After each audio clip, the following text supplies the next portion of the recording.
Hello, friends. This is Dave Hurwitz, executive editor at ClassicsToday.com, here with the 10 Best Living Conductors, Part 2. Actually, this is the Viewer's Choice edition. Because, when I did my original list of the 10 best living conductors and invited you to give me your list, I had no idea the response would be so enthusiastic. I posted that video a couple of days ago. It's already gotten more than 8,000 views and hundreds of comments. And so I really felt it was only just that I take your consensus views, your votes for who the 10 best living conductors were that I didn't mention the first time. So what does that mean? It means we have 10 best living conductors, and I think that's fabulous. I would love to see some conductor's PR material saying he was voted one of the top 10 best living conductors. It really sort of puts into perspective just how valuable these lists really are, doesn't it? Anyway, I just think it's marvelous that there's so much talent out there and that so many people have gotten recognition. And I think if they're smart, which is a big if, granted, it's a very big if, they should be very, very happy to understand that so many listeners have recognized and enjoyed their work, and in a way that's far more direct than the PR bubble in which most of these people live. So without further ado, let's get to the list. Number 1, this is in no particular order. Remember, these are all just equally fabulous people. And actually, we'll get to it when we get to it. I don't want to hold things up. Number 1 is Ricardo Muti. Now, Muti seems to not be doing much of his best work now in Chicago, although he did a fabulous Shostakovich 13th, a great Paavo J, and a very good Verdi Requiem. He's still got it in him. He really does. But with all the stuff that gets released now, live things and whatnot, it's so hard to tell. It used to be that recordings had a certain vetting system. When an artist went in and made a record, a studio recording, which was never in a studio. I don't know why we even say that. It's in a concert hall, most of the time. Sometimes in a recording studio, but 9 times out of 10. In the same concert hall, they give live performances, and it just doesn't have an audience, and they can stop and edit things, which is a good thing, I think. Most of the time, some people insist that only live recordings are real. My response to that is, bullshit. They're all equally artificial once they are entered into the recorded medium and frozen for all posterity. So I don't worry about it. I just care about the end result. And Muti did wonderful recordings for decades and fabulous opera recordings. And he's promoted the music of Cherubini, which is quite wonderful, and he has his own repertoire, and he's explored the nether regions of Italian opera. The guy has really done a lot. He really has over his career. And if he's fading a little bit toward the end, okay, he's paid his dues as far as I'm concerned. And I'm not surprised that your selections included more conductors of the old guard than mine did, because we have different experiences. And I'm in a very odd position as a critic. I listen to everything and I get stuff. People send it to me. I buy a lot, but I'm sort of more in touch with the more recent stuff that's come out, while a lot of you have very beautiful record collections and that you got them when the older guard were more recent. It's that simple. And I'm totally into that. It's a perfectly legitimate perspective. So Riccardo Muti is definitely one of them. And some more old guard. We've got a couple of them here. Christoph von Dohnányi, who I think was really an inspired choice from all of you because he has been a wonderful conductor for so many years. He's not a very flashy conductor, and he's not a very extrovert, emotionally outpouring type conductor. But then again, there's a lot of very, very good, not extrovert, emotionally outpouring kind of classical music. For example, his Mendelssohn symphonies, which many of you mentioned, which are just the best things out there. They are. There's no question about it. His Brahms symphonies, fabulous. And he's done 2 cycles, and they're both excellent. He's a wonderful conductor. He's great with contemporary music. For Berg and Schoenberg and those guys, his Bruckner was wonderful. He's really, really good. He's 93. Fortunately, he's still with us. Apparently, he's still working. So let's give him some props and hope that Decca puts out a box. They can leave out his Mahler, though, because that's just awful. That's mostly awful anyway. But that's all right. That's all right. He definitely deserves to be there. He has a wonderful, wonderful recorded legacy, and good for him. Also, Riccardo Chailly, who is sort of quasi still doing things with the Orchestra of La Scala for Decca. Most of those things don't even get released here in the United States, or maybe there is downloads. I just saw, in fact, today, his latest disc. It's called The Italian Muse, and it's like the 1824 edition of Mendelssohn's Italian Symphony, plus Schubert's 2 overtures in the Italian style, and Mozart's opera overtures that he wrote while he was in Italy. And, he's not doing, in my view, very interesting stuff. His last really interesting stuff was, did he do a disc of like Nino Rota things and whatnot? He's done some other things that were more interesting, but there's very little coming because the major labels aren't doing anything. And that's not his fault. I kind of wonder what happens. He's a Decca artist, and Decca is completely moribund. They're just issuing boxes of stuff. So it's not really fair to him. Since he left the Gewandhaus, he's been in kind of a recording netherworld. But let's be fair. His Concertgebouw legacy was considerable and often fabulous. He did great Mahler. He's done some great Bruckner. He's done a million other wonderful things, from the Tarangallela Symphony to the Verez orchestral music to those Shostakovich, dance and jazz albums. Really, really marvelous stuff. And he deserves total credit for it. And I really think in his Gewandhaus things, his Bach and his Beethoven symphonies were marvelous. The Brahms symphonies, I didn't do it for me at all. But he really is a fine conductor, and he's been around for a long time, and I hope he's around for a lot longer time, and that he gets back on track for doing something interesting of a more sort of long-term nature. But I don't see it happening. I don't see anything happening with major labels that really matters, to be honest with you. But got to give him props. He's there, and he's been wonderful, and he's made a lot of us very, very happy. Great Stravinsky, too. Oh, boy, that Rite of Spring in Cleveland. Yeah, so Chailly, sure. Let's put him on the list. Next. I'm getting breathless. It's so exciting. Paavo Järvi. Many of you mentioned Paavo Järvi. I actually thought of Paavo Järvi for the originalist because he's done that fabulous Beethoven cycle with the Deutsche Kammerorchester Bremen, and most of his Cincinnati stuff was marvelous, and there's like 20 discs of that, and it was a very wide range of repertoire. He's incredibly versatile. He's a very sensitive artist. His Franz Schmidt symphonies blew us all away, and that was great. He's done a lot of stuff that hasn't enjoyed general international release. He's done Bruckner like everybody has to these days. And his Sibelius cycle in France was really quite mediocre, although some of you like it. Listen to other Sibelius and you won't like it as much. Trust me. He can, like all these people, he can be variable. He's recording too much. And that really says something.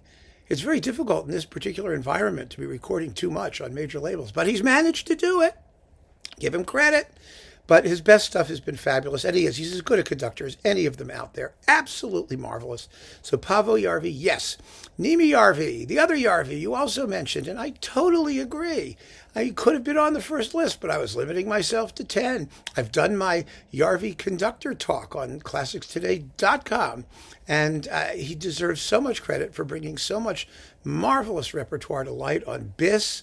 His Bis legacy is just fabulous. His Chandos legacy is fabulous. He remade a lot of stuff for Deutsche Grammophon, some of which is fabulous, like his Grieg. He's a wonderful conductor.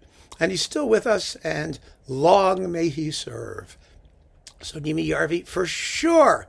But now, well, this is actually mostly old guard, isn't it? I'm looking at the list. But there are a few other surprises that you mentioned, and some of them made me very, very happy.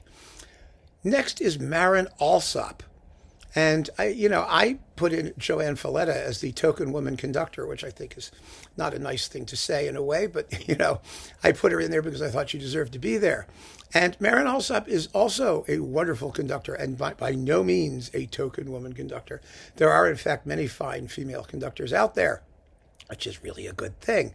Alsop has done Bernstein that is better than Bernstein, and fabulous Samuel Barber, and some really good stuff on Naxos. She even did a very respectable Brahms cycle. I think she's an excellent conductor. I really do.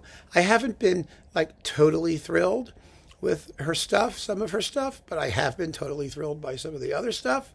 I think Folletta was more interesting, comparing the two major females, because of her emphasis on unusual repertoire. And that's not Alsop's fault, because it's very much harder to shine and be distinctive in stuff that everybody in the world has been doing. That's just the truth, right? So I'm very glad that you singled her out also. She deserves the attention and the recognition. She is as fine a conductor as we have today, period. And that's so I'm happy that she's included on this particular list. Next, Gerard Schwarz. That one surprised me. It really did. Not because he doesn't deserve to be there, but because he hasn't been making records for quite a while. What he did do, or did get, was that fantastic Naxos box that I praised to the skies, and which evidently some of you folks listened to and agreed. And on that basis alone, I think he deserves to be in the list. And I'm very, very pleased that so many of you listened and reported accordingly, because that's first-rate stuff.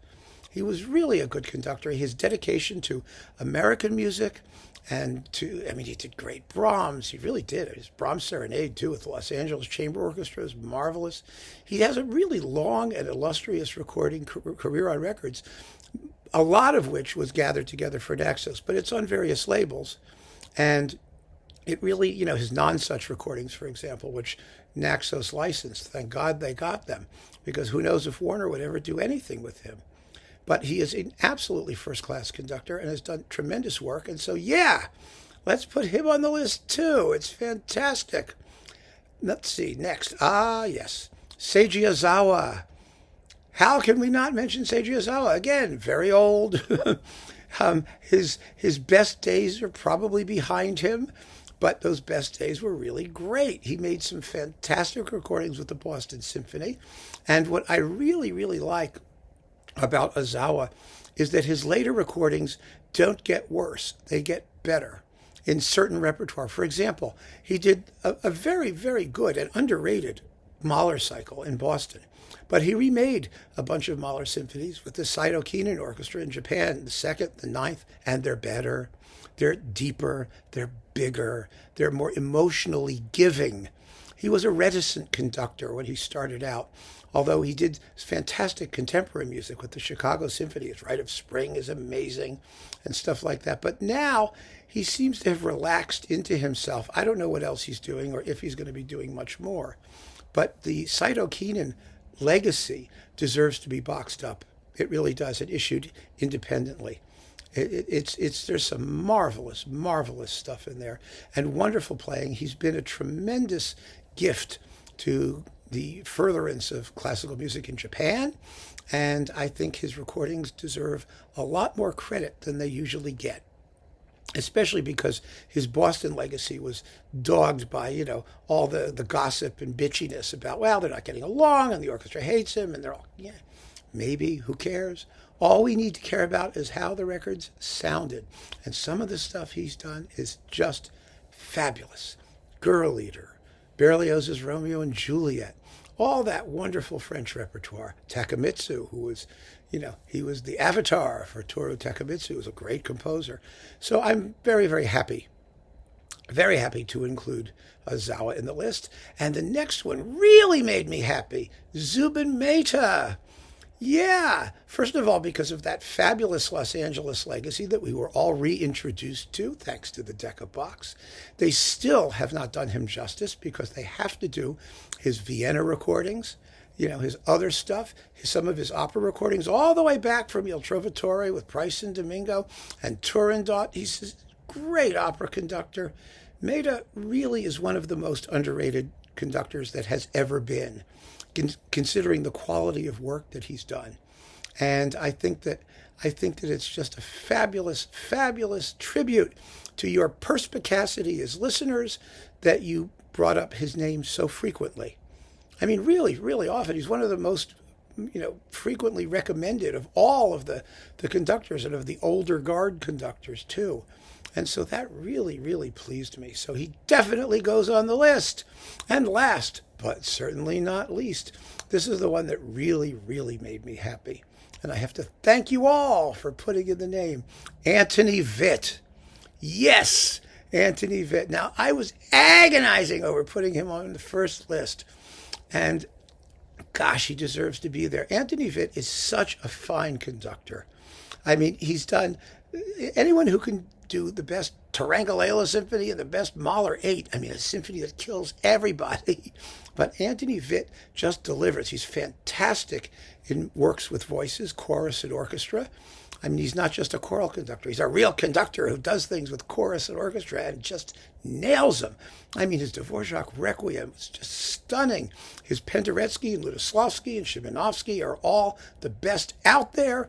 He's given Naxos an entire library of wonderful, important music, and he's very, very good in standard repertoire. He did excellent Schumann. He's done some, Ma Vlast is beautiful.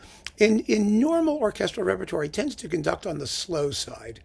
That's the only criticism I could think of him. Sometimes I think he just needs a little more energy. But given the fact that he's made most of his recordings in Poland or with the German radio or provincial orchestras and all that, he has really, really established himself as a major voice. And you are 100% right for including him on the list. And I should be ashamed of myself for not putting him on my first list. So Antoni Wit definitely goes there. And so that is the second 10. Let me run down the names very quickly once more so you know who they all are. Riccardo Muti, Christoph von Dohnányi, Riccardo Chailly, Paavo Järvi, Neeme Järvi, Marin Alsop, Gerard Schwarz, Seiji Ozawa, Zubin Mehta, and Antoni Wit. That is one hell of a list. And like I said, if it means that the top 10 has 20 people in it, then it just goes to show that we have an abundance of riches because these people have created a legacy as fine as any that have ever existed, as fine as all of those dead guys did. And we have a lot to be very proud of. And like I said, the problem that we've always had is not that there's too little choice, it's that there's too much. There's too much excellence out there. And because there's so much excellence out there, the value of all of this stuff has diminished. It's been going down. The monetary value, the artistic value is another thing entirely, isn't it? Now, I have to close with one general observation that will infuriate some of you. And I'm sorry for that, but this is how I feel about it. A lot of you mentioned the early music people. And I understand why. I mean, there's John Elliott Gardner, there's Philippe Herreweghe, there's Jordi Savall. A lot of you mentioned Savall. There's René Jacob. I get it. They've done wonderful, wonderful things in their Fach. They really have. But that's not how I look at the situation, because the repertoire that they have specialized in does not even require a conductor. Now, you can, most of the time, you're doing a big opera, Mozart opera, you got to have a conductor. Yes, you do. Someone to hold things together. But the music itself, especially the Baroque, from the Baroque period back, was not designed to have a major single interpretive voice in charge of everybody else. It needs somebody, it needs a traffic cop. It needs somebody to organize it and say go. And then it goes, basically all by itself. One of you wrote to me and said, are you suggesting that a performance of a Bach Passion requires less than that of a Bruckner symphony? And my answer to that is yes, it requires much less. Now, you have to make executive decisions.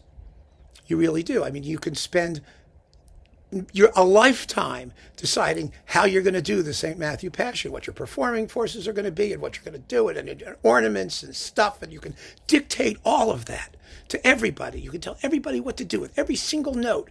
But that doesn't mean you have to. And that doesn't mean it's rewarding for you to do it. And it doesn't mean that the music is asking for it. Most of the time it isn't. Baroque music is designed. You wind it up and you let it go. That's the whole point of it. I mean, that's just the aesthetic. Doesn't mean it's less or not as good, or that these conductors who turn in brilliant performances of it don't deserve credit for doing that. They do. But being a conductor requires certain actual skills. And those skills did not evolve until really Haydn on forward. Late Haydn on forward. Before that, you didn't need them. And as the Orpheus Chamber Orchestra has shown us, you still don't need them for a lot of this music.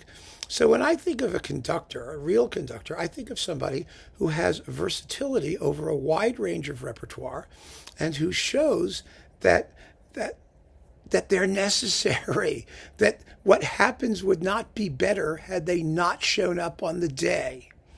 And when you look at what's happened with these early music people, yes, sure, they've ventured into later repertoire, but almost never very successfully. I mean, John Eliot Gardner is really the case in point. He has done fabulous later music as an accompanist, as a choral conductor. His Verdi Requiem was great. He's done a really good Missa Solemnis. He did a really good German Requiem. Those things he can do. But when he had to do the Brahms symphonies separately, or the Schumann symphonies separately, he was vastly less successful. His career at NDR in Hamburg was a disaster. He made a few records. He did the Planets. He did Grangers of the Warriors. I mean, okay, big deal. Most of these people have not shown that they can take their abilities as executive organizers or traffic cops and translate them into success in later music. And when we talk about conductors, we're talking about the music that was written during the time when composers expected that there would be conductors to lead it. And so I don't include them in my list of the best living conductors. They may be in your list of the best living musicians. But for me, a conductor is a specific job. I mean, the conductor I use as the iconic comparison for these people is Charles Mackerras, because Mackerras could do Bach and Handel as fabulously as he could do Mahler and Janacek. On any day, he could do all of that. That's a conductor. That's a conductor. But you can't say that any of these people are operating on that level of musicality, quality, range. They're just not. And so I don't think it's appropriate that they go on the list. And some of you will disagree with me, but what can I tell you? It's my channel and it's my list. Even your choices are my list. So that's the way it's going to be. And it's not because I like early music less or I don't like period instruments. None of that is true. It's just a question of categorization and how you think of things in compartments. And that's been my experience. And it's my feeling. As soon as one of those guys shows up who can do contemporary music, I mean, really great contemporary music, and the Romantics and Tchaikovsky, as well as they do Bach and Handel, they'll make the list. I have no problem with that. So that, my friends, is the second list of the 20 top 10 living conductors.